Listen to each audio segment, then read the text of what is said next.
everybody, and welcome to another brand new episode of the Top 10 Show. I am John Rocha. And I am Matt Knost. This is a movie-related show that we do each and every week where we tie in a topic to the upcoming release of the movie. And this week we have a Boss Hog patron sending in a topic that coincides with the release of Thor, Love and Thunder, that comes out this weekend, which we hope you all enjoy. Yeah. But yeah, how are you? I'm good. I got to see it last night. I'm not allowed to talk about it. I posted a reaction. That's basically it. Next week I'll be allowed to talk about it, but I'm good. Yeah. And I'm looking forward to this list. I'm looking forward to us kind of exploring some characters that haven't been talked about a lot, or maybe some characters that people have been waiting for Marvel to bring about, and how we make it all work. So I'm looking forward to it. I got to ask you a question, though. I got a lot on my mind. But the first thing is, as people know, sometimes we record Topic Thunder on the same day we record this show. And coming out next week, we got a thing we're talking about. But Matt casually mentioned that he went to see Elvis. So as a man who is married to a woman who is devoted and loves Elvis Presley, talk to me what it was like to see the movie. No spoilers, but certainly what your feelings are about the film, and what Catherine's feelings were about the film, if you can reveal those as well. She enjoyed it. She was tearing up towards the end. Ooh, yes. Tell her I feel the same way. That's good. I thought it was good, not great. Okay. It's probably like 20 minutes too long. Okay. And it's not like I would cut a section. I would just trim a little bit from this part and trim a little bit from this part, because we lived in certain moments for quite a while, and then we would just fast forward through other moments. And you're like, I don't understand the pacing at times. Yeah. I was expecting more, Baz Luhrmann-esque, like vivid visual landscape type of stuff, like production numbers, like they've done in other things, or just huge lush sets or something, or it goes into some sort of a dream sequence when he's visualizing. I don't know. I was just expecting that. Didn't really get it, but I think overall it's a good movie. And the guy that plays Elvis, still haven't learned his name. Austin Butler. Yeah. Austin Butler. I think he pulls it off. Yeah. Which is kind of impressive. I think it's the best Elvis I've seen since Kurt Russell in the 1970s with the John Carpenter TV movie he did. It is an incredible Elvis. No, don't get me wrong. Bruce Campbell's Elvis and Bubba Hotep is a lot of fun, but that's not actually trying to be the historically accurate Elvis. So no, he's having fun with it. Exactly. This one is much more on point. I thought I think it's a star-making performance. I mean, this is one of those things where casting directors go, shit, I didn't know he could do this. And then now he's, going to be in a lot of things, I would imagine, after this movie. Did Hanks bother you at all? No, because I don't know anything about the Colonel. Like, not one thing about the Colonel other than who his name is. Right. He was the man behind Elvis, and like some peripheral stuff that he wasn't well liked. Yeah. But I didn't know the depths to which he manipulated and controlled the situation. And right. I can't imagine most people know all that stuff. Yeah, good point. So, I think most Elvis fans know, but not most casual Elvis fans or even just fans of the music know the stuff about Colonel Tom Parker. That's a good point. Or people who know Elvis but don't know anything about him or anything else. They just know the name, know a bunch of the songs, but it's not like I follow the guy's career. I did find it crazy interesting, though, that he never traveled outside of the country except for his military service. I had no idea. Catherine didn't know about that either. Yeah. No idea that was the case. It's a fascinating little fact. And when it pops up in the movie, it just adds even more emotion to the overall story they're telling when you find out that shit, because you're just like, God damn it. To me, I likened it to Goodfellas in that the last 20, 30 minutes feels just like the last 20, 30 minutes of Goodfellas, when you're just like, fuck, man, it's all falling apart. It's all falling apart. And you're just like, God, and you can't do anything about it. Like, you can't do anything about it. It's self-inflicted, and you can't do anything about it. And it's just Somewhat. so sad. So sad. It's And yeah. obviously he's more active, Tom Parker, in the manipulation. But I mean, it's mind blowing to me that he didn't surround himself with people who were better at this legally, better at this, taking care of him. Like, it's just kind of mind blowing that, but maybe Tom Parker was the one who kicked anybody out who he even remotely considered a threat to his power. Oh, I'm I sure. don't know. I don't know. Hence getting his dad to be his business manager, somebody he can Right, manipulate. right. Manipulating him in that way. Would take 50 cents of every dollar. And then the entourage that Elvis had with him at all times. Be like, it's unsurprising that you're broke. Yeah. But yeah, it's good. It is definitely worthy of seeing in a theater. But I do think it was about 20 minutes too long. Fair enough. Or cut down some of those, minute or two in this section, that, and the other, and flesh out some other aspect of the story. Yeah. Because it held in certain spots where, like, why, boy, this is a lot of time for this one moment of his life. It was a big moment, but there were other things in between. Yeah. But overall, good stuff. I think it's worthy of seeing in the theater. Absolutely. And the best theater you can see it in too, because, maybe it doesn't have all the visual flourishes of a Baz Luhrmann film. And Matt's right. There's not necessarily these massive sets or whatever, but there are some incredible moments that I think you want to witness in the best possible way. Certainly that moment. There's only the opening moment with him in the pink suit, figuring out the wiggle, which is an awesome scene. And then the scene when he is rebelling against Tom Parker, singing that song at the fair. Yeah. The If I Can Dream scene, and then his first Vegas show, which is incredible. They captured that. That was when I was like, see, we've spent a lifetime making fun of that stage of Elvis's life, and some people have really got their knives out for that era of Elvis's life, trying to recapture all this kind of shit. The same people who are, still wearing superhero T-shirts in their 50s. These kind of criticisms I thought was funny, because I'm like, when you're looking at that performance, you're like, this is why people came in droves, because the man could deliver a hell of a show. And by the way, he's in his mid to late 30s doing this. So he's not old by any stretch of the imagination when it comes to a rock and roll artist.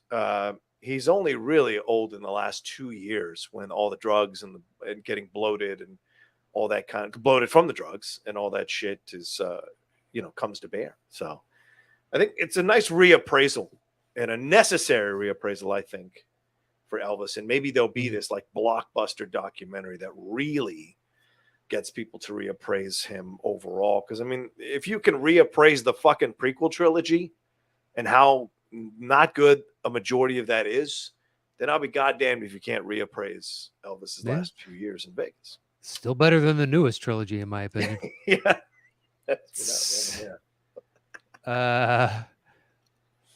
But yeah, I like the device of telling it through the eyes of another. Yeah.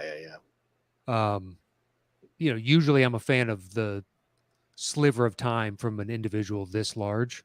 Yeah. A personality and life that is this big. So it's a tall order anyway to try and encapsulate the magnitude of what this guy meant to a generation of people. Yeah.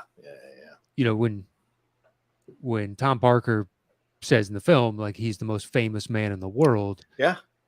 It's by a huge margin. Yeah. That he is the most famous person in the world.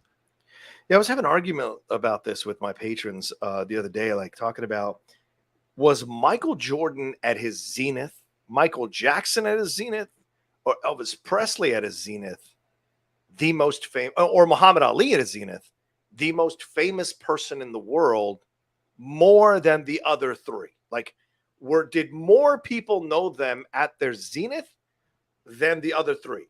So did more people know Muhammad Ali more than they knew Michael or Jordan or Elvis? No, I would say anybody in a modern media age has an advantage over Elvis and Muhammad Ali. Okay. especially Ali. Right. But his longevity holds out. Yes. But I think at their heights, yeah. Jordan was more famous. Jackson was more famous. Okay. I'd say David Beckham, Ronaldo, and Messi. Yeah. Maybe. Maybe.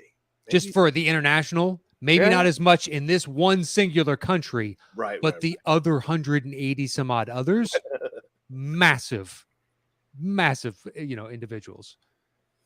I saw some interview with Ronaldo the other day where he's talking about, just reminding me of Elvis, the loneliness of being that famous. Yeah. And when I was watching Elvis, it's like, oh yeah, this is the same old, story for certain individuals today. But he's like, I'm so famous, I can't take my kids to an amusement park or this, that, the other, just because I'll be surrounded by 20 people deep at all sides. And here's the difference, though. I still think you come to the States and be fine. He will get recognized. I don't know if it's going to be 20 deep as opposed to anywhere in Europe or South America. Right. Just because I think we're better about celebrities for the most part in the country. I don't mean the paparazzi. I mean, like, most people are really weird about, like, they get, not sure if they can approach a celebrity and what have you. There are the other ones who, of course, come and find them in bathrooms and stuff. But sure. Yeah, I don't think it's the same thing, Maybe I'm wrong. I don't know. But I guess they mentioned in the movie when he did that live concert across the satellites to reach 1.56 billion people in one event at that time. Yeah. Is just mind-blowing, the astronomical nature of that. I remember that. Like, my parents made sure that we understood that concert was don't fuck with me time. My mom and my dad made it very clear to us that if we were going to watch it, we couldn't make any noise other than enjoying and clapping. Couldn't get up, start asking questions. Couldn't run in and out of the room unless we were using the bathroom. It was very clear what the requirements were for that concert. I remember that as one of those memories from childhood that was so distinct because my mom was such a massive Elvis fan. And my dad liked him too. But my mom loved him. My dad liked him. My mom loved him. So I remember that was like, you don't fucking do anything. And then when they would rebroadcast it, it was like an appointment viewing in our house to see it. So I've seen that Hawaii concert a number of times. It's a great one. And he's still in shape. He still looks great. Yeah. It's just watching the movie. I really liked his style. A bunch of the clothes he was wearing as a young guy. Yeah. And then just as he's slowly metamorphoses into the persona, he becomes Elvis. You know what I mean? Yeah. He was himself and authentic. And I'm not saying he's inauthentic towards the end, but there's also, I have to live up to the character that I've created. Right. So just the costumes and whatnot, which is now something we associate with pop stars. Yeah, you're right. And that's what the Beatles were able to break out from, right? I mean, like, when they started out wearing the leather, doing all the things, but then Brian Epstein got a hold of them, put them all in suits, the same suits, had him get the mod haircut, all of that. And then they didn't want to tour anymore. And that's the break. So they now, and of course Epstein dies, they don't have to adhere to that shit. So their styles are able to come out, their natural instincts. And you see the Beatles in the last 3 years, completely different look and appearance, each of them having their own unique fashion style and sense. It's really incredible. And I think if Tom Parker had died, I think the same would happen to Elvis. Like, I think Elvis would have figured out a way to kind of now reclaim his life. Parker's not in the way anymore. I can do things. I'm an adult. I'm going to do things my way and whatever. And look, it all worked out in terms of the amount of money he was able to make his entire life. The exchange was that from the movie, you get the sense that he was in a bit of a cage. So if that cage had been opened, would he have been able to walk out? Or would he have just found another father figure? Because in essence, that's what he was, to kind of take his place and take care of him, that he could bitch about it, but not do anything about it. Yeah, some strong parental figure, because he still had his father, but his mother ruled the roost. Yeah, exactly. Yeah. And God, I would love to know how accurate that is, because Hmm. on some level you have to give it up to Parker, knowing precisely which buttons to push, Oh, yeah. psychologically how to manipulate the situation every time. It looks like when he's trying to break free of him early on, and he is like, "My boy, we can have this hotel pay for all of it. It won't cost you a penny," and whatever. And it just behooves his interest. It Yeah. benefits him more than anyone on some level. Yeah. Yeah, it was good. I liked the castings overall. Yeah. And thought it was really interesting. I just once again 20 minutes, I think. Like the Emperor, just cut a few notes and it'll be perfect. Well, it's like the 68 comeback. Yeah. You could have shaved 2 minutes off of that that whole, like the back and forth to the booth and back and forth to the booth and back and forth to the booth, and just like we could have trimmed this down just a little bit. I'm not saying we don't have to make all the trips. You'd have gotten the point, is what you're saying. Yeah. Gotten this. Yeah. Just like a shave 20 seconds off of this exchange, and then shave 20 seconds off of this, and but it's also, who knows what they left on the cutting room floor. Well, there's a 4-hour cut. He said this. I would be intrigued by that, because that could be Me the too. better representation of the man himself. Yeah, because I think I think the 60s get short shrift in the movie. We don't spend enough time with him in Hollywood. And I would have liked to have seen the progression from where people were giving him positive notices after Love Me Tender, and his mom saying, "I don't want to ever see you die on screen," which is what affected him going after the more serious dramatic roles, and him trying to be a James Dean type thing. And, seeing some of the moments in those movies, and then like why isn't Anne Margaret in the movie? I mean, she was massive in Elvis's life during that time.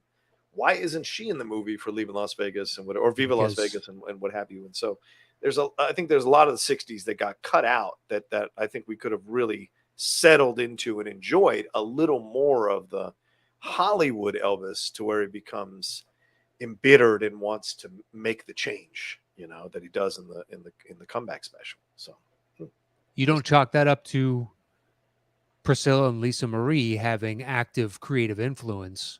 Oh, because the only real love interest we see of his is Priscilla. Right. I hadn't even considered that. And Catherine, they approved the film for sure. Yeah. Catherine told me that going into it. And she's like, "Yeah, no, they're actively engaged in with Lerman to get this on screen." Yeah. Which is like, I think I've told you this before. I've said this before on the show. I always think it's a travesty when the estate is involved or when the people are involved. And you can say, well, they're the ones who were there, so they might have some inside information and give you some more nuance of what was happening. That's great. But I also think the other side of it is they're also going to be real protective of their brand and their whole thing. Just like, Straight Outta Compton, you don't see them selling the drugs that they sold before they became big famous rap artists, or some of the crime that they pulled, some of the shit that they pulled. They turned into heroes in essence and victims of the situation. But you can study their biographies. There's some bad shit that went on with some of the guys there in NWA for sure. And they turned their life. Obviously they became famous guys, but there's stuff to explore. And we just had that Jennifer Lopez documentary that came out on Netflix, and I don't want to watch it because she's the executive producer. And if there's anyone who's going to be vigilant about defending their brand and how they've been portrayed correctly, by the way, because through some of the people I know who've worked with her, it's going to be her. So why would I watch someone trying to recreate their image with a documentary? Someone demanding that the Super Bowl give her a longer halftime show and be like, "Listen, I know you think you're really important, but today is not about you in the slightest." And also, she had 1 or 2 years of good music and hits rather, and then there was nothing after that. Yeah, like 3-4 songs. Yeah, and then everybody else is like, her music stands the test of time. No. For God's sakes, it's just ridiculous. You can't compare yourself to Beyonce or Prince or these other much more prolific artists. Prolific artists, yes. Yeah. Who have never, Beyonce has, but who, for the most part, have never been accused of being unable to sing in public. And that it is like a real surprise when they actually can sing well in public. like Paula Abdul. She rarely sings in public because she knows she can't carry a tune that well without help. And J-Lo she's done these concerts, but people have made comments about her abilities to stay on pitch or sing well live. So it's just like, it's kind of mind blowing to me that she's turned herself into a brand, but not necessarily the work. There's maybe 4 good movies that she's actually good in. That could be a stretch. Yeah. And to me, and look, I know she's Latina, but you got to be honest in your assessment of things. And I also think like she's turned her name into money. That's what she's done. Yes. But the work itself does not reflect the popularity in any way, shape, or form. No. Yeah. Even her dance, to me, her choreography is boring. And I've said this a number of times. The choreography in her videos, for the most part, not that great. Paula Abdul's choreography, that is fucking fantastic. Her choreography just kind of bores me, So, I don't know. Certainly a very attractive woman who was successful, but her choreography I couldn't give you a real critique on because I don't live in that world, so I don't know who is good and who is not. Fair enough. But yeah, she's famous because she's famous. Yes. So yeah, a few songs that were pretty big. Yes. A couple movies, and then basically trading on her name for the past 10 years, 12 years. Yeah. Famous for 20. Hustler's got all kinds of love, and I totally respect that. Out of Sight, Selena. Anaconda. Literally, that's where we have to start scraping the bottom of the barrel here. I mean, maybe Made in Manhattan. Fine, or Jack, or like a small part here, whatever. But it's not like it's some Murderer's Row filmography. It really isn't. No. Yeah. Yeah, I mean, Boy Next Door is horrific. Parker is like one of the worst Statham vehicles you're going to see. The Backup Plan, no. El Cantante, no. An Unfinished Life, no. Monster-in-Law, Shall We Dance? Oh, maybe Shall We Dance. I might give it up for Shall We Dance. Jersey Girl, Geely, Enough, no. Angel Eyes, no. The Wedding Planner. Some people like The Wedding Planner. The Cell, I think that The Cell is more about the visuals. The Cell is interesting. Yeah. But yeah. I don't know if I can recommend it, but it's unique. I wonder if I could I would get so much shit if I did a video just like on my channel, just kind of tearing apart the myth of Lopez. But anyway. Well, it's like why do it? Exactly. What is this? Yeah. This just seems apropos of nothing. Like you just have an axe to grind. Yeah, right. It would look bitter. Yeah, it does. It's just like she doesn't have a project coming out, so she's just doing a hit job. Well, I mean, she had the doc, but the time to do it would have been the week of the doc coming out. That would have been the time to do it. It just sounds like fair for other channels that we may know. One in particular, not going to even make reference to it. You know precisely who I'm talking about. Yes, I think I do. Yes, I do. Yeah. And we'll let that individual do those hit pieces. Yeah. And then claim to be a good person. Yes, of course. So a changed person. Yeah, I'm a good dude. Don't you get it? I'm a good guy. This person over here, Satan himself. And here's 18 minutes and 2 other random dudes you've never met. Yeah. All discussing why they're Satan and I'm a good dude. All right, man. Do your thing, man. Yeah. Seems like, the lady doth protest too much, but whatever. Whatever. Standard. Anyway, we should probably get into our list. We're 24 minutes. I didn't know we were 24 minutes in. Shit. Well, there is a clock at the top of the screen there. Counts down. Forgot to look. Counts up, rather. All right. Well, let's get into it. This is our top 10 list of DCU actors, rather, that we want to see in the MCU and the character that we would like them to play. And if I think I'm correct on this, Matt, we wanted to make sure it was characters we haven't seen yet in the MCU. So, right? Yeah, it was basically whoever's not cast right now. You're right. Exactly. So we're not trying to recast Thor. Right. Or anything like that. Right. I believe on my list. Yeah, technically you could fight me on the wording on that. Like I chose things where someone may have played them, but that shit is dead and they're recasting anyway. Yeah. I think there's one on my list about someone who played, and I don't know if that someone is going to come back. That's my only kind of semi-cheat on this list. Yeah, I shied away from one of those myself. I'm like, maybe that there's a chance, I guess that person could come back in the character, and I think it's a good fit. So I'm just going to leave it be. But yeah, DC characters. So any DC movie, if they were a character or an actor in it, we're going to pull them over, much like Russell Crowe and Christian Bale in the new Thor. That was the inspiration. It's all thanks to Matt Jasso, and we'll read his list at the end. But we're like, interesting list or interesting idea for a list. Yeah.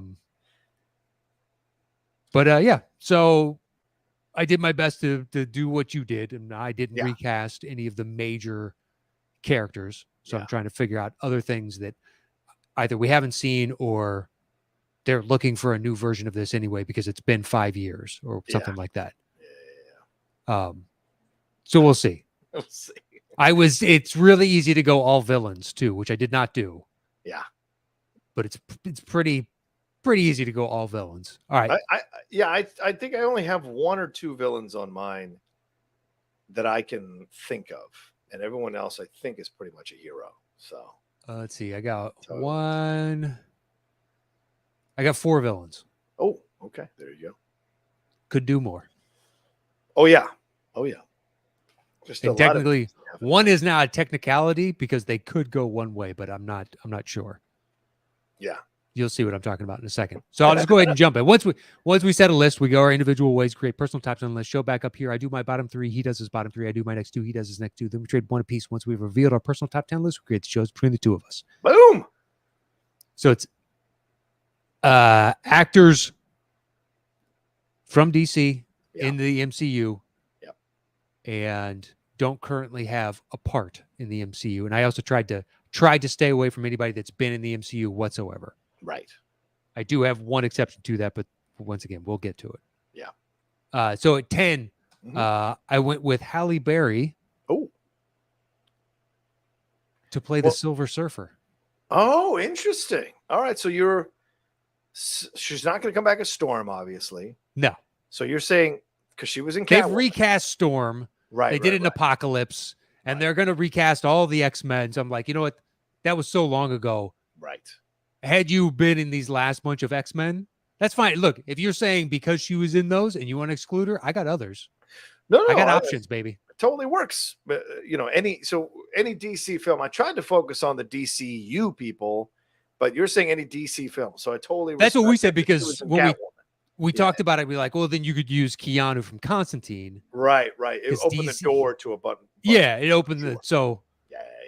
I just went to DC's website and you can find all their movies, sort by live action, and I just did that and then went through the available options and was like, all right, well, here's what we're playing with.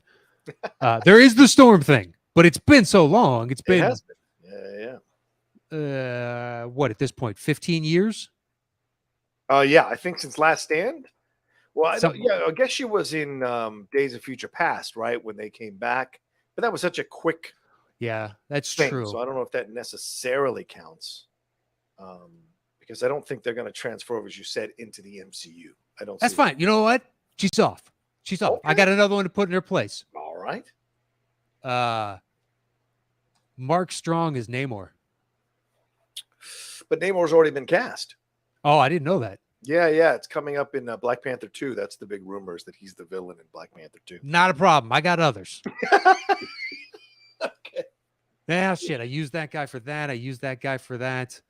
I use her for that. Problem is I kept going, all right, I like this person. And then I'd find 2 or 3 parts for him. Right. What about this? What about this? What about this? So we're just going to say, I don't have a 10 and we'll move on. No, just keep Halle Berry. It's fine. Let's keep it Halle Berry and then go to your Ah, number. you know what? Because of the Days of Future Past, it was a quick cameo. I forgot about that. Yeah, but it I doesn't mean she's going to stay because that's a Fox Days of Future Past. So technically, she's still not. They're not going to come back. Any of them, even though you did see Homie in the sequel to Doctor Strange. They're not going to come back in these roles. So in essence, she's out. So this would be a way to bring her into the MCU itself, not necessarily a Marvel film, but the MCU itself. So technically, I think it still qualifies. Yeah, I think that technicality I'm not Mark sucks. Ellis. I'm making the correct judgment here and understanding the spirit of what we're talking about. Yeah, well, unfortunately, I think I agree with Ellis as much as you are That's doing. heartbreaking. That's heartbreaking. You're bending over backwards to help me. I just think that the Days of Future Past, as small as that cameo is, that ties her into a more modern era. Right. And I excluded all those people. All right. So she's out. So I got a top 9 list. You're out. All right, go ahead. And I didn't know about the Namor thing. I'm glad I didn't officially put that on my list. All right, my number 9 then. Mm-hmm. If DC doesn't want him, fine. Marvel would love to have him. We're taking Henry Cavill. Ooh. And we're doing Captain Britain. That is a punt. Is it? Okay. Yes. What's your 8? Ooh, what the fuck was that? Oh, what's your 8? My number 8. So here's my technicality one. Yeah, go ahead. I'm going with Scoot McNairy. Oh, nice choice from Batman v Superman. I like it. To play MODOK. Okay. I have someone else for MODOK. So how are we punting? Are we punting? We can hold on to it because I had a second choice for MODOK as well. But why don't we hold on to for where you're at because we have the same character. We'll go by character on this one. It's in the bottom 5, but not yet. Not in the bottom 2. So yeah, I just didn't know if they could easily segue Patton into this. Yes. But I don't know of any plans to do that. Right. Well, he's already playing another character in the MCU. That's true. Already. In the Eternals, whatever the side character to. All right. What do you got at 10? My 10 is Blake Lively, who was in Green Lantern. Sure. As Silver Sable. Okay. Yeah, there was supposed to be a silver and black movie that Prince Bythewood was going to do, but they put the kibosh on that. So they're not doing the movie at Sony anymore. But this would be the way to kind of connect her through Spider-Man because she's a Spider-Man character. So Silver Sable is like a former. She was a former assassin who was trained to kill and hunt down Nazi people, like Nazis who escaped, Nazis who ran the camps, Nazis who were guards. So that was her job. And then eventually, obviously, the political climate changed in terms of the fact that Nazis were no longer as didn't have to find 85-year-old, 100-year-old people. So she essentially started running her own security company. And so she's kind of a super spy. And it would be fun to see her kind of working with Tom Holland's Spider-Man in an MCU situation. And she's older than Tom and older than Zendaya or her character MJ. So it could make for a nice little playful triangle there, romantic triangle playfully. Because, I mean, this idea that it could be a nice twist where Peter has been trying to pursue MJ in those first 3 movies. And now that she doesn't know who he is, it could be an interesting thing if she starts to see him and meet him and whatever, starts to have feelings. But then we realize he's got possibly something going on with Blake Lively. It could make for a very interesting, fun conflict to make some really funny zingers or quips or jokes at the expense of it all in a 4th or 5th Spider-Man movie. So I think Blake Lively is I shouldn't say that as some kind of negative thing. I think Blake Lively is sexy as hell, has always been sexy as hell. Her talent, acting wise, maybe not always there all the time, to be fair, but I do enjoy her as an energy on screen. I liked In the Shallows, or The Shallows rather. And what did she recently? Oh, and The Small Favor, or Simple Favor, the one with Anna Kendrick from Paul Feig was good as well. So I think she can bring it, and I think with the right director, it would be fun to see her with Tom Holland and Zendaya and other people there in the Spider-Man universe. So that's my pick. 10. Yeah, I think over the years she's gotten better. Yes, and just more confident I think overall in her ability. So yeah, I think that'd be a good one. Okay. Plus, Thank whether or not the average person knows who that character is, Marvel's got a good track record of rolling out these individuals you know nothing of. Yeah. So it could be interesting. Well, I like it. I was going to go with Jennifer Holland, but we said movies, so I had to make the adjustment because I liked her in Peacemaker. And although she is, but I mean, it could have qualified because she is in the Suicide Squad as that character. But I think Blake Lively is going to bring you a little more attention right now than Jennifer Holland. But I think Jennifer Holland's certainly going to get there. I think another season of Peacemaker or her appearing in another Suicide Squad movie will get her there because she's damn good in that role. And she is. James Gunn's a lucky man. She's a pretty woman. So, all right. So then my number 9 is Jolo Maridueña, who is playing Blue Beetle, upcoming Blue Beetle, as Nova. Oh, from Nova Corps? Yeah. Okay. Is that a punt or no? No, it's not. I couldn't come up with someone I liked for Nova. Okay. Well, I mean, because he's essentially still he's still on the Cobra Kai show, even though he's looking a little long in the tooth for playing a teenager necessarily. I think you can still somewhat qualify in this situation as the teenager who gets the powers there and becomes Nova, and represents Nova. And a lot of people have been clamoring to see Nova in the MCU. Adam Warlock is coming. We know that already. And so having Nova come in, I think would be an interesting choice. Having it be a Latino kid would be an interesting choice as well. And I like Jolo Maridueña as an actor from Cobra Kai, and I'm looking forward to his Blue Beetle. So this would be another chance to kind of expand what he can do. And since he's kind of in his 20s, I think, early 20s, the body is starting to pick up muscle. And so he could get into some really good shape to play the role of Nova as well. So you'd sympathize with him as a teenager and then becoming that last member of the Nova Corps type thing. And you could even weave him into Guardians of the Galaxy, obviously from the first movie, dealing with the Nova Corps. So he could go toe-to-toe with any of them comedy-wise, because I think the kid's got the chops as an actor to play the comedy in a scene. So I think he'd be a great choice. Yeah, I think that's a good one for Nova. Yeah. Plus, you already have the vibrancy of the Tim Gunn version of Marvel. So James Gunn. James Gunn. Tim Gunn just walks around the universe saying, make it work. This is your make it work moment. Oh, is you're going out with, is that what you're wearing? Is that, convince me. He could be the Edna Mode of the Marvel universe. I would love it. And he's just designing costumes. If they found a way to weave Tim Gunn into the MCU, that would be fucking awesome. Oh, I'd love it. A huge fan of Tim Gunn. I liked him too. But oh, that'd be great. Yeah, I'd like that for Nova. I struggled to come up with, someone. I was looking at movies that had released. Right. Although I did include one that's upcoming as part of, but I didn't go as far as Blue Beetle. Well, I do that because when you look back at the DC movies, everyone's old, man. Like, I know that was the other problem. It's just like I'd like to cast some younger individuals, yeah, and just like, well, I mean, technically this person is young by comparison to all these other actors, but that movie was from 2007. Yeah, and I'm trying to kind of Sasha Calle, Leslie Grace, Rachel Zegler coming up in Shazam. So there's there are people that I was looking at that are younger with movies that haven't quite come out yet, but I thought I'd go with Jolo on this one because it seemed to fit what I was going for. So, all right, then my number 8.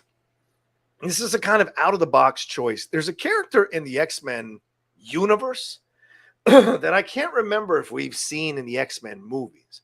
And I think we've seen his wife. We haven't seen him, if I remember correctly. And that's Banshee. We've seen Banshee. We have seen Banshee. Who First Class. In First Class? I'm pretty sure. Hold on, I'll look it up. Since we're saying that one they're not coming back, I'd like to still make this qualify. Go ahead. Yahya Abdul-Mateen II. Having a black man play an Irish man as Banshee, I think would be super interesting. in the Marvel universe. And it's certainly a way to bring a character that a lot of people know in the X-Men universe in terms of the comics, but hasn't gotten really any love in the X-Men movies. I mean, the fact that I don't fucking remember him being in any of the movies, that tells you how little. I just remember him flying with the wings, and he was doing the Sonic man, Right, and that was like propelling him off the ground. But yeah, I looked it up. He was in X-Men First Class. Okay, but it wasn't that big of a deal in the movie. No. So to me, that tells me, and Moira McTaggart is his wife, I believe, in the comics. Rose Byrne's character, but they turned that into a love interest for Professor X. So that's a whole nother thing. So I think it could be fascinating to have Yahya Abdul-Mateen as Banshee, and really kind of turn it on its head, And I don't know if he can do an Irish accent, but I'd be willing to give him the chance to see if he could, to see what he could do with this character. Because he's such a damn good actor. Yeah, so. I wanted to pair him with Margot Robbie to do Cloak and Dagger, but they're already doing a Cloak and Dagger. And I was like, oh, this would be a great Cloak and Dagger. And then I didn't think about him again once I looked it up, and I'm like, oh yeah, they are doing that. I forgot about that. That's releasing, because I always liked that comic as a kid. I didn't read it all that often, but when I did, it was a different change of pace. Yeah, totally. So I'm looking forward to that show. Yeah. But yeah, he's interesting. It sucks that Manta is his character in DC and Aquaman, because that was just somewhat a dud. It is. Yeah. And his costume design, I'm all for the outlandish. It just looked ridiculous, though. Yeah. The massive helmet.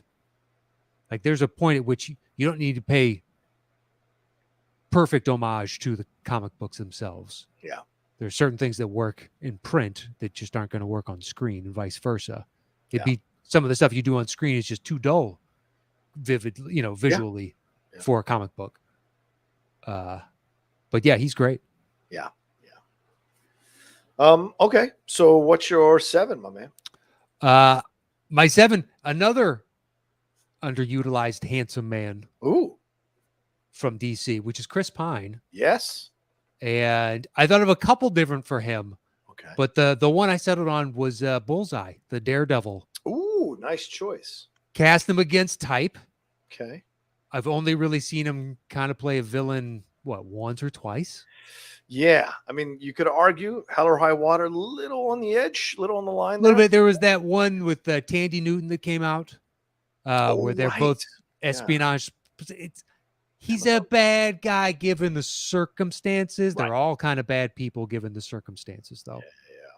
Yeah. But like full on, let's just make him a villain. Yeah.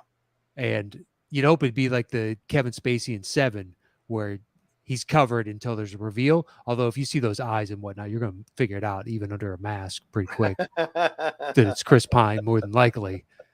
But he's underutilized thus far in the DC universe. So let's bring him over. And at this point, he's a little too old to be a lead, hero, because if they're going to cast you, they need you for 10 years. Yeah. Yeah. So you could do a one-off villain. Yeah. I'm all for this. Right. So yeah, I'd like to see him as a Bullseye, and not the ridiculous Colin Farrell. And God, I love Colin Farrell. That's just a misstep, but just give him a costume, and instead of having the Bullseye actually scarred into his head, just put it on the mask, like we've seen in comics before. Dude, I wish I had a show where I was famous enough to get celebrities consistently come on the show, because I think it would be great to sit and watch those scenes with Colin Farrell and be like, what are you thinking now looking back on this stuff? Like, what were you thinking? Like, where were you at inside your head? What choice would you make now? Yeah, what choice?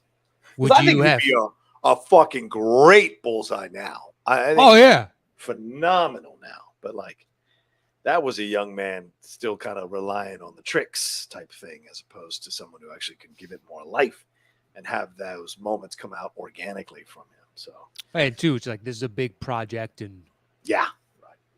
We're going to do this makeup on your forehead to make it look like a scar. Would you come in now and be like, don't you think that looks ridiculous? Can't we should think of something else. Have more input into what you're actually doing, I've seen people try to defend that movie. Apparently, there's no movie that was ever made that was bad, Matt. There's just no movie that was ever made that was universally bad. I see people defend Howard the Duck. I see people defend Superman 4. I've seen people defend Spider-Man 3.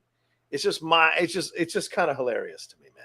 It's okay that there are bad superhero movies. It's okay. Yeah. We can live. And it's fine if you like a movie that everybody else thinks is trash. Yeah. I mean, but yeah, I like the inflammatory tweets of, I think it's about time we all recognize that this was a good movie and you're wrong. And you're like, no.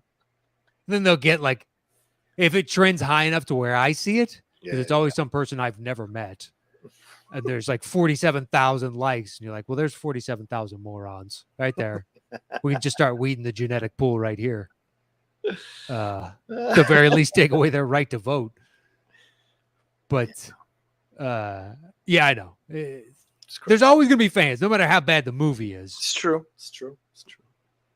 But they don't even call it guilty pleasure. They try to actually legitimately tell you. See, this is the thing is, Transformers films are guilty pleasure. They're fun films. They're guilty pleasures. I know they're not great films. They're fun to just watch for me. But I'm not going to go out there and go, you guys aren't getting the inner narrative that is going on and the social commentary that Michael Bay is saying in these movies. Like, for God's sakes. So when people come and try to pitch that with some of these terrible movies, I'm like, no, we all fucking saw what you think we didn't see. And we thought it was done terribly. So we're moving on. I saw someone, I won't say the movie. Okay. Just because we both are not fans of this movie. Okay. And they were like, look, in that scene, it's not about the thing that you hate. It's about everything else that's going on. And then they're pointing to like, notice the lighting on this section over here. It's like, get the fuck out of here. The whole point of the scene is the action that's going on. That's the entirety of the point of this scene. Don't sell me on, well, the costume designer's choice of shoelaces is reflective of, dude, you are clutching at straws. I hate that. It's just like you're interpreting the wrong thing and be like, there's only one way to interpret this. They were overt in their point in this scene. Are there subtext in other scenes in this movie? Yes. Do I think those subtexts fail? 100%. And that's the thing. If we're not getting the subtext, or if we think the subtext fails, I mean, what do you think you're going to say for those of us who are seasoned analysts of these things that is going to convince us or change our minds about it? And do you think we have never thought about it? I love a writer who thinks y'all never thought of it this way. And it's like, dude, I'm glad you finally turned 25. We've all been looking at it for a number of generations. It doesn't mean you shouldn't write it. If you get paid to write it and the website lets you write it, knock yourself out. Sure. But don't get upset. If people who are a little older than you point out, hey, we've been saying this for a while. Here are the articles where we discussed it 10 years ago, ... You know, that kind of thing. And it's not to say that you couldn't have a fresh perspective or something where you reframe the discussion. That is entirely possible. So put it out into the world. But yeah, I agree. I'm all for a dissenting opinion, but when it's you're a moron because you don't agree with my terrible opinion, be like, well, I agree that your opinion is terrible. How about that? All right. But yeah, just more Chris Pine. I always like Chris Pine. Yeah, I like Chris Pine too. I figure for a one-off villain, he doesn't really have the characteristics for a lot of villains. Yeah. So that's why I'm like, well, someone like Bullseye, I could easily buy him in. Oh, he could be fun in that role for sure. Yeah, I could see him relishing it, and you don't need to be some big, huge physical presence. It's not like he's got to do the Chris Pratt losing 50 pounds in 6 months and just getting jacked for Guardians to play this, because you're an assassin with a gun, so you can be really any kind of size or shape. Yeah. Agreed. All right. So that's my 7. What's your 6? So my 6... Yeah. And I apologize. I have one extra villain on there. I missed him when I was looking earlier. Oh, no worries. Okay. So I did this twice, just so you know. Okay. Like two the villain. Is that what no. Okay. I have a villain, and then I have a multiple choice. Okay. All different ideas and styles. All right. So Proceed. my villain choice is Apocalypse. Which has already been done. What was it done in? Oscar Isaac. Oh, God damn it. so that eliminates one of your choices. That's how bad that movie is. Well, look, you just did X-Men First Class Banshee. You're going to compare Banshee to Apocalypse? It literally is called X-Men Apocalypse. I didn't even think about it because it was so awful. And I was like, they've never done Apocalypse when I was looking at the list of... I just pulled up the Wikipedia article of every Marvel villain. And I was like, they've never done Apocalypse because that was so not Apocalypse that I don't even count that as fucking Apocalypse. That's how bad that movie is. Well, you said this is a multiple choice, so now we default to the other choice, right? If we're removing Apocalypse. No. I have 3 actors. Oh. 4, depending on the way that you want to go. Okay. Well, okay, go ahead. You want to name them all, and then which one are you going to choose? Though you got to choose one. I got my choice. Okay, go ahead. But here are the 3. Okay. So yeah, because I lost him on Cloak and Dagger. Yeah. Good choice. And I was like it. I like that. You'd be good, Apocalypse. The Rock. Oh yeah, nice choice. Or we go a CGI Josh Brolin-esque. What about this? George Clooney. Oh, Clooney is interesting. Although, man, would you trust him at this age to play Apocalypse? I mean, if it's CGI, yeah. Oh, so, you need to do the voice. Okay. Yeah. So it's like maybe you have the facial characteristics like Thanos has Josh Brolin's. Yeah. And then it's just a CGI character and they have somebody walking around on set with like the little ping pong balls. Yeah. So you know where the eye line is. And you bring George Clooney back and he's the older he gets, the more gravelly that voice gets. Yeah. And I think that would be an interesting casting. I kind of like that idea, to be honest with you, because if you're going with an older Apocalypse who's been around a while, and I don't mean centuries, I mean he's been having these wars with the X-Men for a while. It's a more seasoned, older Apocalypse with more weight and heft. And Clooney has, been essentially semi-retired as an actor, even though he's got a new movie coming out with Julia Roberts. He doesn't go and do a lot of things. So it would be fun to see him come back and play a role like this. He's doing some like motion capture and voiceover, and that's about it. Doesn't have to be on set all the time. Right. That's why I'm just with the idea of Thanos. Well, that's Josh Brolin, but it's not Josh Brolin. Right, of course. Yeah. So we could replicate this. I don't know if they would do it because they've already had Thanos. Right. But the idea of bringing Clooney in to play a heavy, to me, was interesting. It's good. I like that. Okay, so then my number 7 is Margot Robbie as Sin. And Sin is the daughter of the Red Skull. In essence, the daughter of the Red Skull. And since we're not going to have Red Skull with Hugo Weaving, and no offense to Ross Marquand, who does a great Red Skull imitation in Infinity War and Endgame, I can't see him being an actual chilling villain like Red Skull is in Hugo Weaving's hand. So how do you replace Red Skull without replacing Red Skull? Well, you have his daughter. And this could be very interesting with her having some anger towards the Avengers for what happened to her dad. And it could be because essentially he gives her powers in the comics. He finds her as I think it's a daughter of a peasant woman or something, kills the peasant woman, wants to throw the baby into the water, is talked out of it. Then the baby is essentially trained by one of his minions, another horrific villain who's a woman, and trains her.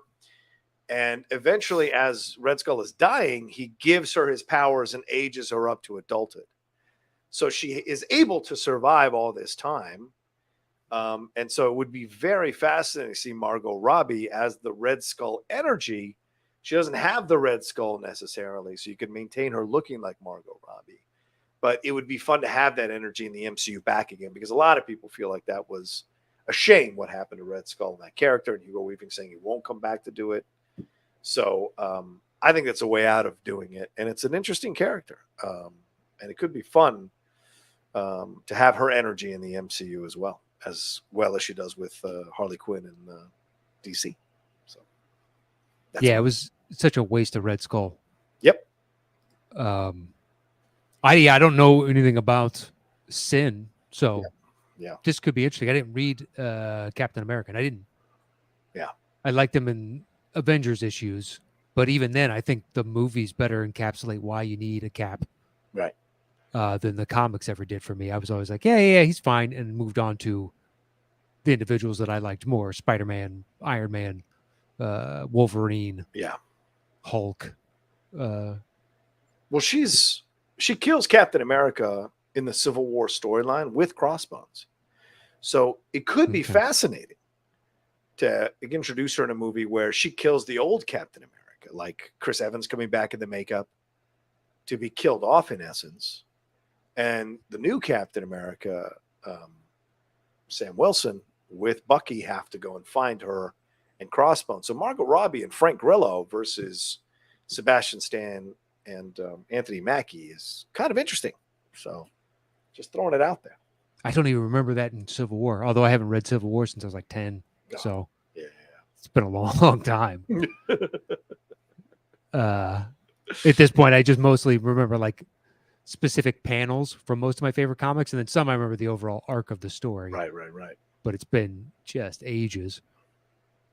Yeah. I do not remember Cap dying at the hands of Crossbones and Sin. Yeah. And I don't even remember the character of Sin. So it's good. Welcome to older age.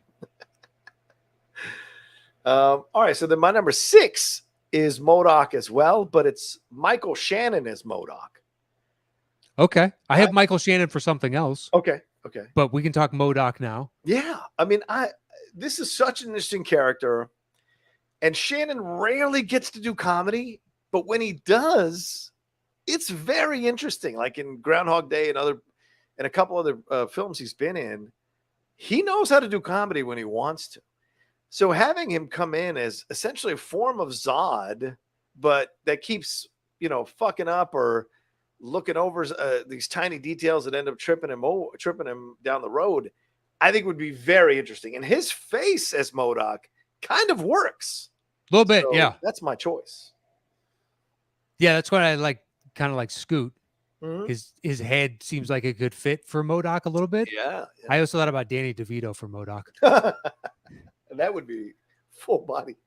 Well, but they de-aged because it's all going to be CGI anyway. Yeah, true. It's a great way to bring DeVito back. But yeah, Shannon does have kind of the square-ish head. Yeah, right. To steal from a joke I saw on Twitter, Funko Pop-ish head. Yeah. Well, it wasn't about him. It's about Steve, what's his name from Stranger Things? Oh, yeah. And people are like, why wouldn't, God, he would make a great Spider-Man. Why don't we, make this happen? Right. And somebody was like, man, you put the mask on him, he's just going to look like a Funko Pop.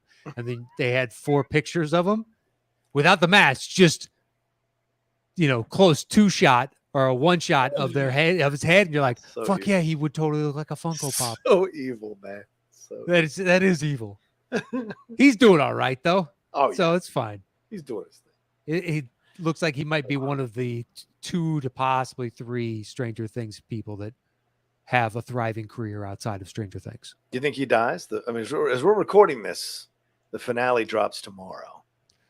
Yes, which I will be watching. Yeah, me too. Did you ever finally catch up? Yes. Oh, yes. Dude, we tore. I made her tear through it over 2 days. Like I browbeat my girlfriend into watching all 7 episodes over 2 days. Because as I've said in the past, she likes to be a bit of a Nazi about this shit. And I only get 2 episodes a day, which drives me fucking insane. Because I like watching. If I didn't like watching things with her, Matt, I wouldn't give a fuck. But because I do, because she doesn't have a YouTube channel or anything like that. But my girl's smart. And she has some really cool analysis on stuff. And so I like to watch things with her because there's some things I miss or some things I don't quite get that she absolutely immediately catches and talks about. So anyway, I made her because I was like, we were fucking watching. We're finishing this weekend. So we watched it. It is excellent. Absolutely excellent. Shocked by how much I enjoyed the season so far. Shocked. Yeah. Especially because season was dog shit. Yeah. Especially because those episodes are long, man. Yeah. It flew by. Didn't care. Yep. when everybody was making fun of those running times, and I was in agreement before I saw it, like a prick, judging before I actually witnessed it, and then watched it, they flew by. Yeah. I was displeased when I realized I was at the season ender, or the half season or whatever. I was like, how long do I got to wait? A month?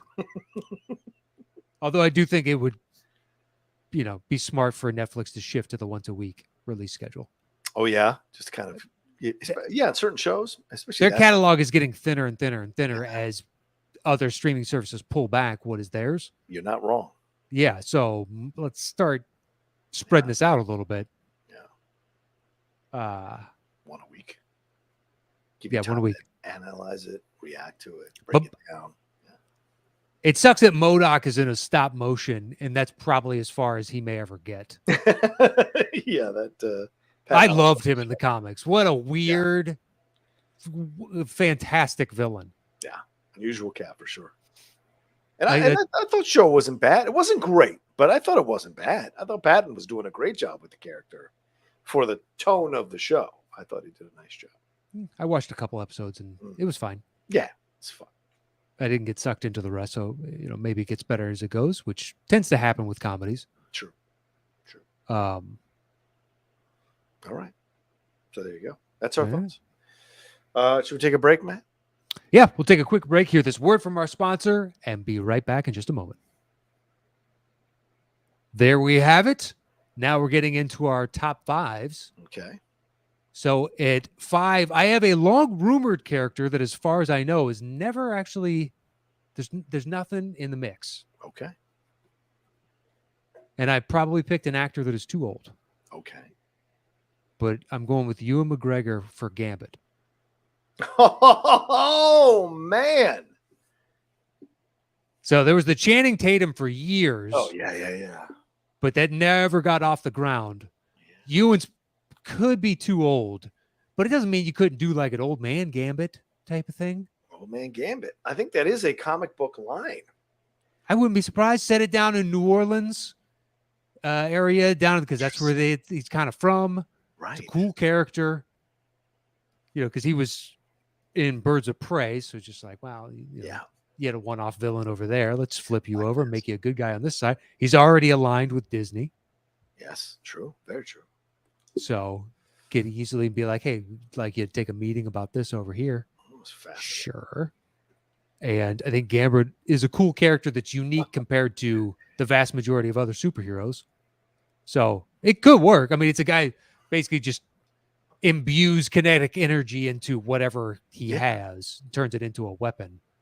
That's hence why you always see him throwing playing cards, but he can turn those basically into like bullets or missiles. It could be. I could see Ewan doing that with you'd have to cast an older rogue as well. Probably. Who would be a great rogue? I love that decision. I think that would be fun as a challenge. And it certainly would be interesting. It certainly would have the novelty of not having a younger person take the role over. And this whole thing has been the subject of ridicule amongst the nerds and geeks in the fandom and in the spheres, because there have been 500 different attempts to launch this thing off the ground with Channing Tatum, and they've never been able to make it work. Yeah. And so going a completely different route with an older actor to play an older Gambit who's been through all the shit, kind of like Logan, could be really interesting. So it's no longer necessarily a young man's game, and this is more of a seasoned guy. So you don't have to go through the montage of him discovering his powers or anything. Yeah, I'd be happy to just skip right past all that. Yeah, you just have Gambit here, and maybe he's comes out of retirement for this mission or whatever. It could be interesting, man. I like that choice. And if we want to say another DC for Rogue, yeah. Oh, Robin Wright. Oh, right. Out of the Wonder Woman series. Sure. Certainly showed she could hold her own. Yeah. Age appropriate for Ewan. Yeah. I kind of like that idea, actually. If you want to mix it up, Viola Davis. No. I'm trying to think of what other older female. Halle Berry. that I mentioned earlier, but What about she's Connie already part of- Nielsen, who was in? Sure. She's the mom in Wonder in Woman. Wonder Woman. Yeah, that's possible. I could see that. She's played different roles in her life, strong roles in her life. Mhm. I could see that with her as Rogue. Yeah, could be fascinating. All right, so then my number 5 is Gal Gadot. Speaking of Wonder Woman, Sure. as Elektra, Okay. because we don't know what's happening if they're going to bring. They're certainly not bringing Jennifer Garner back as Elektra, and No, that ship sailed. yeah, and I don't know if they're going to bring back the Greek actress that they used in the Netflix shows. So, a great way to kind of announce Elektra would be to get someone like Gal Gadot and make it a standalone film that is certainly not the Jennifer Garner film. Mhm. And you're introducing her into the MCU. Maybe that's the kind of roundabout way you introduce Daredevil even more so, because we've only got Matt Murdock so far. We haven't got Daredevil. It would be a kind of interesting way to do that. You bring her in and she plays Elektra. She's already a badass. She probably looked fantastic in the costume. We could see her playing as kind of a Greek connective tissue there. And yeah, it could be really interesting playing that character. And it would be a hell of a challenge because you'd wonder, can she bring it? Can she not bring it? Because you can argue there have been some not so good films or projects since Wonder Woman that have shown the limits of what she can do, and there have been some good projects that show what she can do in a positive way. So it could be an interesting thing to bring her into it, but it would certainly get eyes on the project. Yeah, I haven't seen a lot of her filmography outside of Wonder Woman. Mm. Like I didn't watch Red Notice or. Oh man, that was rough. Exactly. That's what I associate a lot of Gal Gadot's outside of Wonder Woman with, that reaction. Gee. Like, all right. Don't need to waste my time with that. That's fine. Yeah. But that film was one of the highest watched films on Netflix. So getting eyes on the project is a part of it. So maybe. Yeah, but I think that cast, if you go and look at the poster, the most prominently featured, so right now, if you go on Netflix, they just have a single shot of Ryan Reynolds and it says Red Notice. Wow. Exactly. Okay. I think that kind of tells you everything you need to know about, well, who's probably the biggest star in this? I saw it on the app last night. I don't know if it's on the website, but on the app last night, Right. it was just his face in an extreme one shot. Right. And maybe on the laptop version or the desktop version, it's the three of them.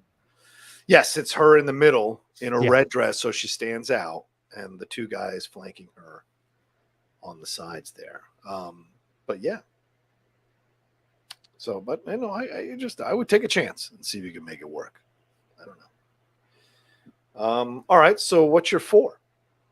Well, now I'm trying to pull up and make sure that I'm not. Well, they always change. Incorrect. On Netflix. There it is, right there. Yeah. Right in the middle. Gotcha. With the tie going over his shoulder, that is Ryan Reynolds as Red Notice. Red Notice. Yeah. My 4. Yeah. What's your 4, man? Is I don't believe there are any plans in the works. Okay.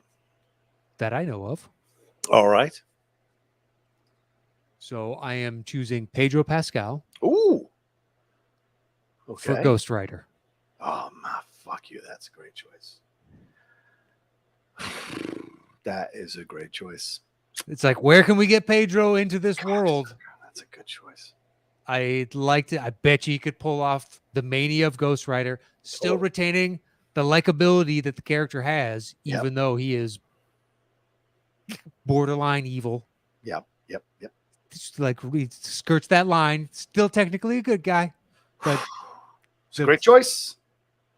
And I think Pedro, now having basically played that character in Narcos, where he's an FBI agent, but he's also kind of skirting the law, bending the law, breaking the law in order to get the guy in the end. Very Ghost Rider-ish to me.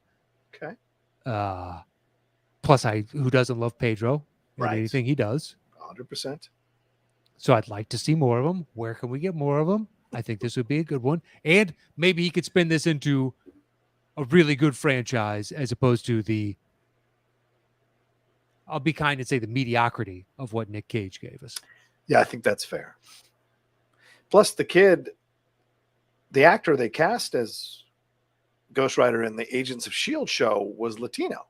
So you'd have I didn't know that. the connective tissue of that as well and not lose the fact that you were doing some out of the box casting decisions there.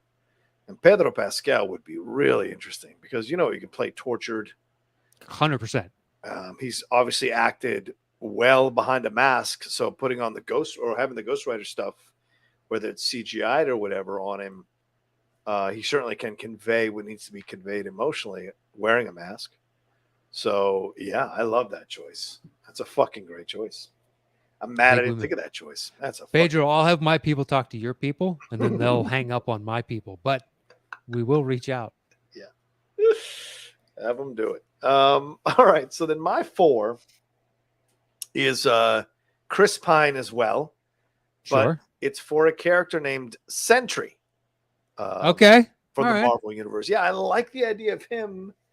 Because, I mean, when you watched Wonder Woman, at least I did, when I was watching Wonder Woman, my mind was like, oh, he'd be kind of interesting as a Superman or as a, another person who's a hero here, kind of going back and forth with Diana. It would be interesting. And so when I remembered that he was in Wonder Woman, I just put his name on the side. And as I was looking at the characters, kind of looked over at the list and I was like, oh man, Pine and Sentry could be really interesting. Because he's essentially this Marvel's Superman in a way, but he's really tortured and he's got like mental health stuff. And Chris Pine certainly has delivered some really thought-provoking performances and some deeper performances. Mm-hmm. And so aside from the leading man looks, you'd have a guy who's got some character actor sensibilities that I think would give Sentry some nuance that would make him a fascinating character to have in the MCU with a completely different point of view that people would gravitate to. So sure. Yeah. Look, I'm all for getting Chris Pine opportunities.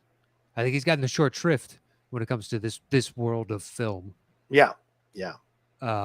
So sure, Sentry, no problem. Let's let's make it happen. Yeah. I think Bullseye, great. Let's get him in there. Let's do it. I'm all for it. Well, let's do it. What's your 3? My number 3 is Jeffrey Wright. Ooh, nice choice. From The Batman. Yes. As Galactus. Well, he's the voice of the Watcher already in What If. That shit doesn't count. We're not counting the animated. TV shows. You're right. Yeah. You're right. He's got the voice. That's what you need. Could be fascinating. Because you're gonna model the character after the comic book. I don't know why you would deviate from that. I don't see the point of making him look like an actor. Right. I would prefer it. I think most fans would or whatnot, just to make it the anonymous looking Galactus from the comic book or some variation of that. Right. So it's about the voice. That dude's got a sonorous voice. Yep. Not wrong. So I would fully believe him as Galactus. Now, if you want to fit like Clooney into this one, there's another one I would take. I'd still take Jeffrey Wright over him personally. No, I think Jeffrey Wright's the stronger choice. Nothing against Clooney. I just think he's a stronger choice. Plus, I just like to see Galactus actually make an appearance outside of the crappy Silver Surfer. Get like a legitimate Galactus and the ridiculous that the guy is the size of 5 planets Galactus. I think he's slowly moving the MCU out into space, like to get to Galactus. Like I think he didn't want to just bring in Galactus, just like with Thanos, right? You had to kind of build up to Thanos. I think he's slowly building up to Galactus. Yes, are we going street level with all these people come in and absolute Moon Knight, what have you? It's all street level, but we're also heading out into space. Certainly, Thor: Love and Thunder has already been teased as being in space. Captain Marvel 2 is supposed to be occurring more in space. So, and Guardians of the Galaxy 3 is coming, which is obviously in space. So they're pushing out. And I don't know how much in space the Marvels is with Captain Marvel and Ms. Marvel and Spectrum in essence. Sure. So I think they're slowly and certainly the Eternals, way out in space with some of the things they presented. So I think he's slowly just laying the groundwork and filling out space until we get to Galactus as the main bad down the road. Even Kang and God, who else? Yeah, Kang is a space thing. Mm-hmm. So we've already gotten a hint. We're getting Kang. Yeah, right, because we got him in at the end of Loki. So there's expansions happening, and I think it'll be fascinating to see that. So, that's a good choice. I like Jeffrey Wright. All right, so that's my number 3. Okay, so then my 3 is Jason Momoa. Okay. As Beta Ray Bill. Oh, the Thor. Yeah, because he's the original guy who got the hammer. Before Thor was Beta Ray Bill. So it would be so, and he's got this demeanor, and if you've seen Momoa in Sea versus Momoa in Aquaman, it's two different portrayals, right? Because with Aquaman is more sarcasm, some occasional jokes, whatever. With Sea, it's much more serious. And so seeing him come in as a Beta Ray Bill that takes the job a little more seriously, but also sees himself as above Thor, above Hemsworth, I think Momoa could go toe-to-toe with Hemsworth and make it seem as if Momoa is the alpha male compared to Hemsworth. And I think that would be fun to see with a Beta Ray Bill, to be honest with you. And Thor would be jealous that Beta Ray shows up because Beta Ray is the original. Do you go with the comic book stylings of Beta Ray Bill? Because if you do, then why cast Momoa? Yeah, I mean, I think you could have it where he takes the thing off, so it's more of a helmet rather than he's another species. I don't know, just an idea. Okay. If not, then yeah, I see your point, but I still think it would work. Kind of like Bradley Cooper with Rocket Raccoon, and yeah, but we know Bradley's a good actor. I'm not saying Momoa's bad, but I think his physical presence helps really sell him as Aquaman. Right. So if you strip that away, yeah, is his acting ability and charm and whatnot going to be able to come through just in a voice performance like a Bradley Cooper and Rocket? I want to believe that it could. Right. But I haven't seen it. And Bradley had done a bunch of diversity of acting outside of. Could he do both? Could he be physically in the outfit, saying the lines, and then you go back and have him record the lines, so he's doing both? I don't know. Possibly. Yeah. Or you do, like you said, the Josh Brolin thing, where you make it kind of look like his face, even though it's a horse. Yeah, it looks like a horse's skull. Face kind of thing. Yeah, exactly. Yeah. So, but I like his energy as Beta Ray Bill, and I think it would be very interesting to have. Yeah, and I think with Thor. Your point of him being a good counterpoint to Hemsworth would work. Yeah. You could totally see him getting jealous. Yeah. Right, yeah. One of the few individuals that could stack up to Hemsworth in that regard. Right. Like physically, looks-wise, et cetera, et cetera, et cetera. Yeah. Agree. All right, so what's your 2? So my 2 is the other one where we got a multiple choice. Okay. It's for Kingpin. So do you have Kingpin? I do not have Kingpin, no. All right. Because he's come back. Well, on the television show. Right. He'll be in the MCU, I think. But maybe not.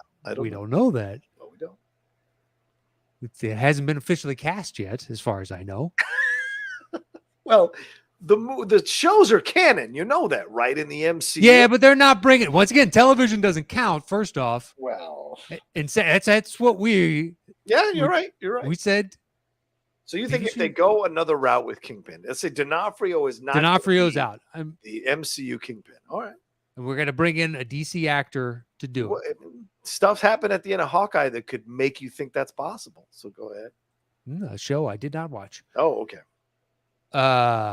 Here are my choices. Okay. Ben Affleck. So having fought Kingpin and Daredevil way back when, now you're going to have him come back as Kingpin. Interesting. Okay. And after Old Man Batman. Yeah. and he's kind of you could see him as that larger. He's not as big as Kingpin. Yeah. Very Yeah. few people are. Fortunately, Mike Clark Duncans of the world don't fall off of trees, True. so True. can't just grow those anywhere. Those are singular human beings. Yeah. You could put a Momoa here, but I wrote down De Niro from Joker. Okay. Okay. Schwarzenegger. He doesn't even look the size.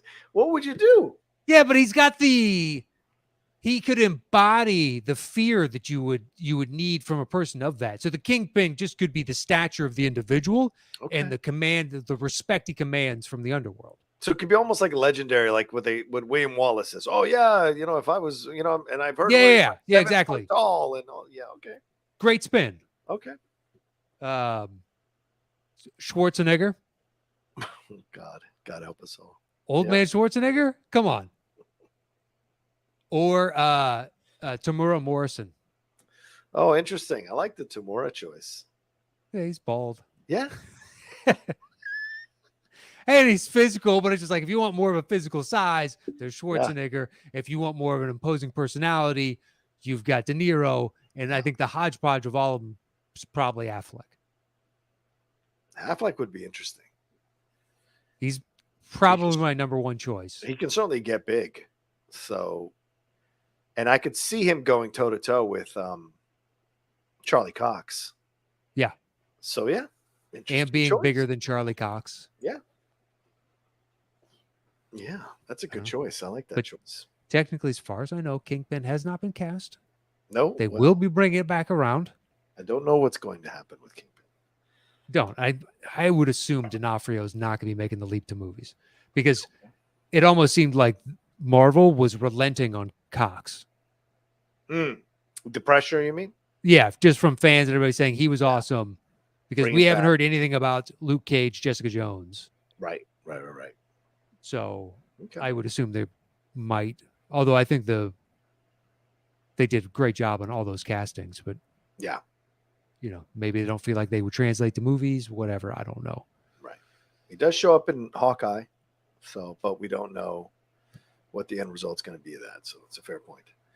All right. So then my number 2 is also Ben Affleck, but he's going to play Wonder Man. Okay.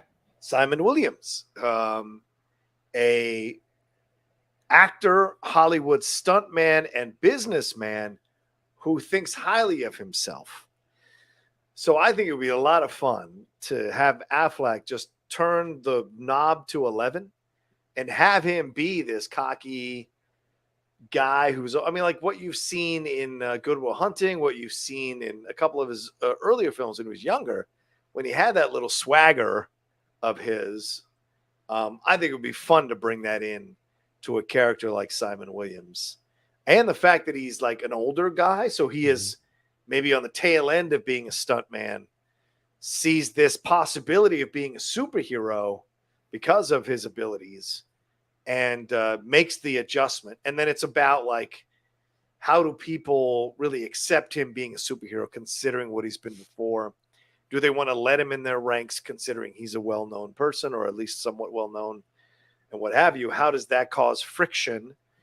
And he, in a way, could be like another version of Tony Stark that comes into the MCU because of his money and his business sense, but not necessarily his intelligence, but wanting everything to be about him, making the sarcastic comments, whatever. So I think it could be a lot of fun to see Ben Affleck kind of relax into a role and have some fun with it. With something like Wonder Man. I mean, that's intriguing. I would be curious if he took the project. I would love it if he did. Yeah.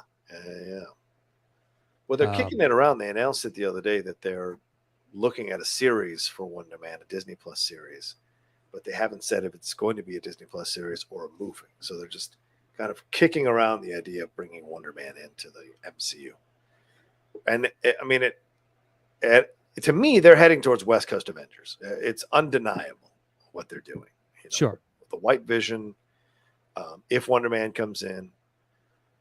Hawkeye has said he wants to come back at Jeremy Renner as Hawkeye. So there's all kinds of possibilities, I think, as they're heading towards West Coast Avengers. And Wonder Man is a part of West Coast Avengers. So having him with Ben Affleck, again, it's another way to get eyes on the project. Yeah. Okay. So what's your number one? My number one. So when I put the list together last night, I didn't know that technically plans may have been leaked for what Marvel intends to do with the character on Howard Stern yesterday. I didn't know that till this morning. If you believe, I don't know. Who knows? I mean, why would you launch anything off his show? No offense to Well, Howard. supposedly it's supposed to be a hot mic situation that wasn't supposed to go out on air. Is the explanation I heard. But I chose Dr. Doom. Yeah. And I went with Michael Shannon. That's a great choice for Dr. Doom. That's ready made, man. Yeah, 100% done. Okay, easy casting. Let's move on because the other ones are going to be tough.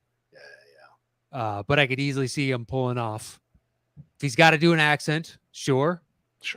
But just this tormented soul who has the hyper intelligence and now also all the fun toys on top of that. Right. But yeah, I could easily see him just slipping very easily into the role of Dr. Doom. Yeah. Oh, please. Tailor made for Shannon to do his thing. Yeah, he'd be great. Now, and then you'd have to figure out, okay, now how do you cast the Fantastic Four when you have that person as Dr. Doom? And do they let him live? Do they let him live too, Shannon? They have to. They kill off all these villains all the time in the MCU. Yeah, maybe they learned their lesson from that because Doom pretty much always manages to find a way out. Right. And he's Doom is a leader of a country. Yeah, his made up Eastern Bloc. Yeah. I can't remember what it is, but yeah, sounds like a break off of the former Ottoman Empire, and it's just now this small little fiefdom. Yeah. That would be a tax haven in today's modern society. So a bunch of corporations just park their money there. It's the Cayman Islands of Europe. Yeah. I can see that. But yeah, Michael Shannon Doom, done. Okay. Sometimes casting is just that easy, kids. It's just that easy, folks. Okay, so then my number one is the punt from earlier. Is Henry Cavill as Captain Britain. Talk about casting that just that's just no. I don't know, what do you call that? It's brain. No brainer. No brainer. It's a no brainer to cast Henry Cavill as Captain Britain. The accent, the look, the tight-fitting outfit, all of it works so well to have him be Captain Britain. What do think ends up on the West Coast Avengers for a little while. It would be fun to see him being a part of the MCU and getting the respect he is clearly not getting from Warner Brothers because he's not coming back to play Superman again. In my opinion, he's not coming back unless Zaslav is going to completely upend the MCU. The DCU. I don't see him coming back as Superman. So why not give him another great role to play here? He's British. Let him use his natural accent and have it be an awesome character. And all those DC fans who've wanted to see him back as a superhero now will gravitate to this film and see if he kicks ass as Captain Britain. So it would be fun. Yeah, he was the only primary that I cast in the MCU. Right. So you found interesting projects for Gal and for Momoa and whatnot. I was like, they have theirs, but Cavill never. Yes, technically he got Man of Steel, but then his follow-up was basically Ben Affleck's movie as a debut. Yeah. Affleck's Batman.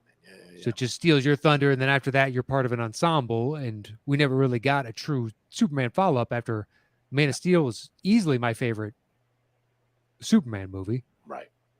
So you had to find something for him. Look, if you guys can't appreciate how charming and magnetic this dude is, have MCU take over for him. Yep. Yeah. And find something. I'm happy to see it. It's like that old sports adage, right, Matt? He's the kind of coach. Kevin Feige is the kind of coach that can take his team and beat your team and take your team and beat his team. That's the kind of coach Kevin Feige is. And I think Cavill would be even more. Was that your Bobby Bowden? Was that what that was? No, it's who was Bear Bryant. I think they said that about Bear okay. Bryant. But yeah, that's the kind of thing where you see and you're like, oh yeah, he could totally kill it in this role. And Feige would know exactly how to use him in the MCU, And imagine a world where Momoa, Cavill, Hemsworth are all and I can't think of another fourth larger dude that are all ball busting each other in the Marvel universe. It would just be hilarious about their manhood and shit. Yeah, because we've seen him go like toe to toe with Tom Cruise. Right. He can easily get along with another type of individual of that size and still hold his own. Yeah. God, he's just so misused. I agree. Yeah, I mean, him being in The Witcher tempts me to watch that show. It's just so dense. I don't know if it'll be my kind of show.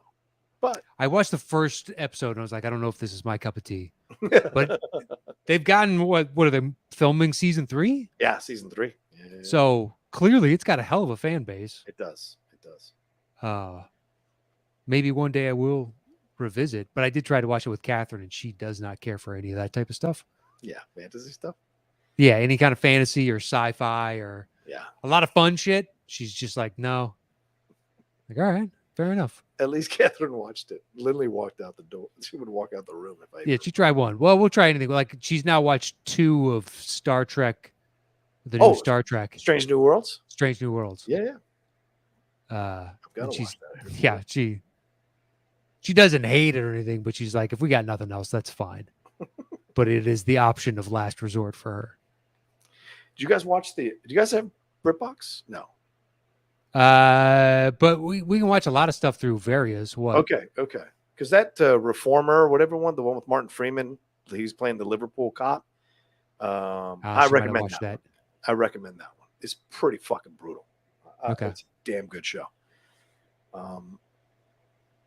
Yeah. Becoming Elizabeth, if you haven't watched that, 3 episodes in, it's that's good. right. Becoming Elizabeth. I've got to put that on the list for us. But Stranger Things is tomorrow, so that's going to be our Friday and Saturday. You got to pick your battles. It's not like this fucking Tudors period piece is going anywhere. So yeah, true. It's not like there's going to be new information like Stranger Things. It's like you know where the story's going. She's into The Old Man. We're loving The Old Man right now. Catherine is like, that's right above Star Trek. Yeah, is The Old Man. Last night, that was the only 2 things we had, and she was like, what did we watch? Star Trek last? Let's watch Old Man. I'm like, really? I'm like it. Do I buy Jeff Bridges being able to pull off this action? No. But I like the story. I'd like the story a lot. I like the character setup. Yeah. And this Afghan backstory, all that jazz. I like that.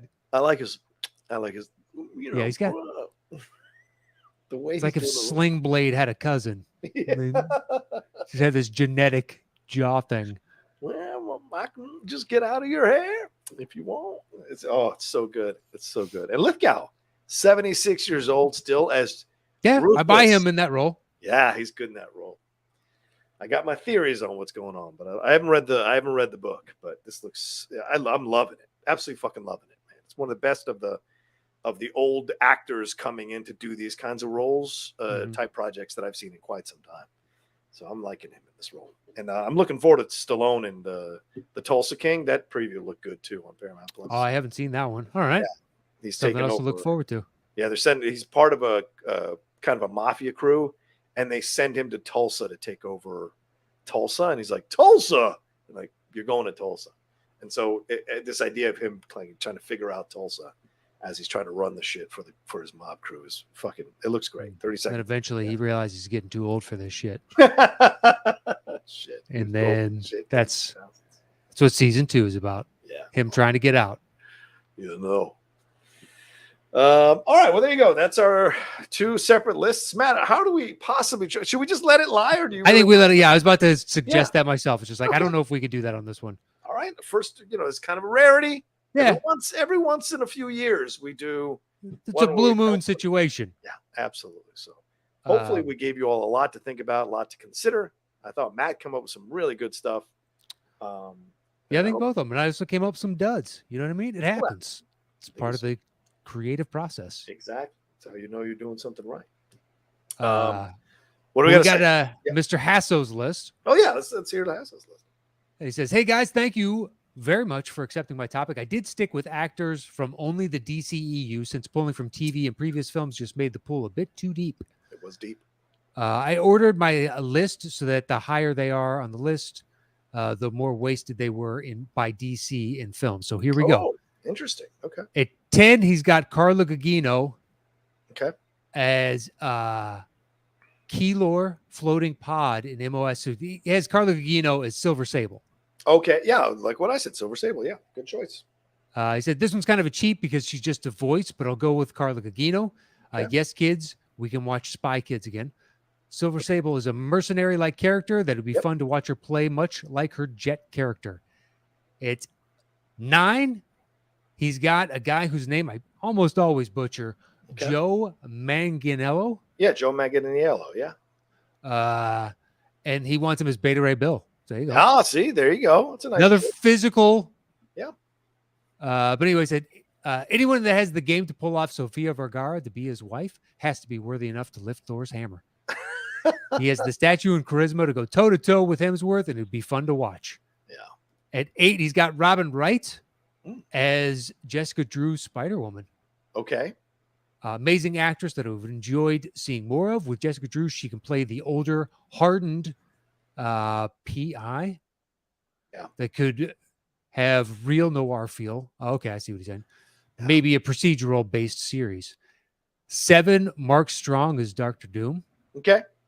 I like that. Dr. Doom Strong. Yeah. He says, as much as I usually don't like typecasting, he is just so good at playing villains. Yeah. I think him as Dr. Doom would be awesome. 6, John Cena as Hyperion. Yeah, I couldn't find anything for John Cena, but Hyperion is a nice choice. I wish I'd remembered Hyperion. Fuck, that's a good choice. Don't even know Hyperion. Yeah. He says the Superman allegory from Squadron Supreme. It'd be great to see him in the MCU as the hero that just slowly takes things too far. Yep, Squadron Supreme. I remember that. That's right. Shit, that could be very interesting, actually, with Cena. Okay, right. Good choice. 5, Journey Smollett. Okay, from Birds of Prey. Birds of Prey is Black Canary. Jean Grey. Ooh. He said she was the second best part of that horrible film. I'm assuming he means the Harley Quinn movie. And with Disney leaning into more female-led content, maybe the MCU's version of X-Men could lead by Jean Grey, something Journey could pull off. Okay. I'm not fully sold on Journey Smollett yet, but and especially, I mean, I don't think Sophie Turner did that great of a job with Jean Grey in those X-Men movies. So no, it's a difficult role. Famke did incredible with that role. It is not an easy role to play. So it might be asking a lot of Journey, but I'd be curious to see what she would do with it for sure. Yeah, I'd rather see like Tessa Thompson. Oh, don't get me started. I love it. Yeah, I don't know. I've seen her do more, so Jean Grey just eventually you got to morph into Dark Phoenix. Yeah, right, exactly. All right, 4, he's got Ewan McGregor as Richard Nova or Richard Ryder Nova. As Nova. Oh, the Richard Ryder version. Okay, all right. Yeah. He said he's the best thing from that horrible film, talking about Harley Quinn. Yeah. And Ewan McGregor can do no wrong. In the 90s New Warriors, they brought back Richard Ryder as Nova after he had been out of the game for a while. I think with Ewan in the role, would make that time frame of retirement longer, say 20 years. And now you have a guy trying to bring back to the hero he was in the past. Okay. 3, Chris Pine as Cameron Hodge. Oh, I don't know Cameron Hodge. Don't know that one. Okay. Said everyone loves Chris Pine, so having him be the friend of mutants from X Factor that became a villain would be great. He has the acting chops to do anything, and this could be a slow turn over 2 to 3 films in the new X-Men franchise. Wow. 2, Patrick Wilson is Reed Richards. No, but okay. Yeah. I mean, he looks the part, but I don't think he's their choice. Yeah, I don't think he's got the weight to do it, to be honest with you. No, Krasinski is closer, but that was just fan service. Yeah, it was fan service. I hope that's not the choice. I really hope that's not the choice. Okay. Yeah, I don't think so. I think Feige has said that was fan service. Right. That's why hey, you want to see him? Here he is in the role, and that's all you get. Go fuck yourself. You get. Like, hey, you got to see him. Yeah. I wasn't lying. You want All Professor X to come back? Here he comes. Oh, no. Yeah, exactly. Oop, oop, oop, oop. All right. We just got Three Stooges. Or Three Stooged. And he says, number one, he's got Henry Cavill as Balder the Brave. Oh, Don't know wow. who that is. That's going deep into the MCU, man. How come you didn't go with was it Balder the Brave? Here you go. Oh, you're looking it up. So yeah, I looked it up. here's what he says. So no one has been robbed more than Henry Cavill as Superman. It's been nearly 10 years, and he still doesn't have a Superman sequel. Fuck WB and DC. All right. Oof, strong statements. Get Cavill to the MCU as Balder the Brave. The character has been, in my opinion, strangely absent from the Thor films. So I'd love to see him in this role, especially since we know from The Witcher that he can make white hair work. Yeah, it's true. Balder the Brave is Thor's half brother. Never heard of him. Yeah. I only read Thor when he was in the Avengers, so I never read any of his solo stuff. Yeah. Him or Doctor Strange, Captain America. I didn't read him solo. Prophecies were that Balder's death would trigger Ragnarok. Not what we. So they used Hela instead, I guess. Oh, so you'd have to do something different with Balder. Yeah.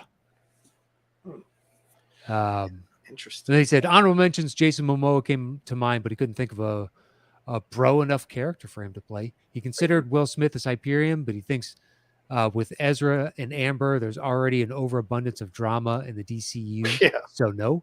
Yeah. Everything else he had considered was already in the MCU. For example, Idris Elba, J.K. Simmons, etc. Yeah. Thanks again for choosing my topic. And then he actually signs it with his genuine signature. Wow. Mr. Matthew Jasso. That's class right Showing there. You don't off. often see that. Can respect that. Thank you, Matthew. Thank you. Always a strong supporter of the top 10. Thank you, Matthew. We appreciate it. Great topic. Yeah, very good topic. A lot of fun. All right, well, there you go. Thanks so much to everybody who listened or watched here on the top 10. We appreciate it madly. Thanks for being consistent listeners and supporters and watchers of our content. Matt, what do we have to tell them? Please follow the show on Twitter at Top 10 Show. It's all spelled out. Or if you'd like on YouTube and Instagram, it is / the Top 10 Podcast with the number 10. So hit us up at any of those. And you can follow me anywhere at Matt Knost. Check out Settle the Score, another movie-related show that I do. And Dropping Dimes is on hiatus. So just check out Settle the Score. Real quick. Dropping Dimes. Does this DeJounte Murray move put Atlanta in title consideration in the East? We'll see what else they do because I don't think they want John Collins on the team. Yes. They've sowed enough seeds of dissension there. Like, we definitely don't want you. You may or may not want to be here. Yeah. So they still have to figure that out. Okay. It makes them interesting in the East for sure. For now. Yeah, for now. I'd be kicking the tires on 8 if I was Atlanta, if I could afford it. Yeah, but then you're going to be like, Phoenix, do you want to take back Clint Capella? No. Capella. Right. Just because he's got a little bit of injury history. Yeah. And is John Collins the answer? Well, you guys have wing depth, so you really need center. Yeah. Yeah, be curious. Okay. But he's going to be a restricted free agent. If Atlanta swooped in, I don't know if they have the salary cap to do it. I think the salary cap teams are Detroit, Orlando. There's 2 more that have salary cap that could get Aiden. Detroit made the most sense until they got to their draft. Right. So now I don't know. Although Detroit's number 1 free agency acquisition after the draft was Miles Bridges. And now Miles Bridges has gotten himself into a boatload of problems.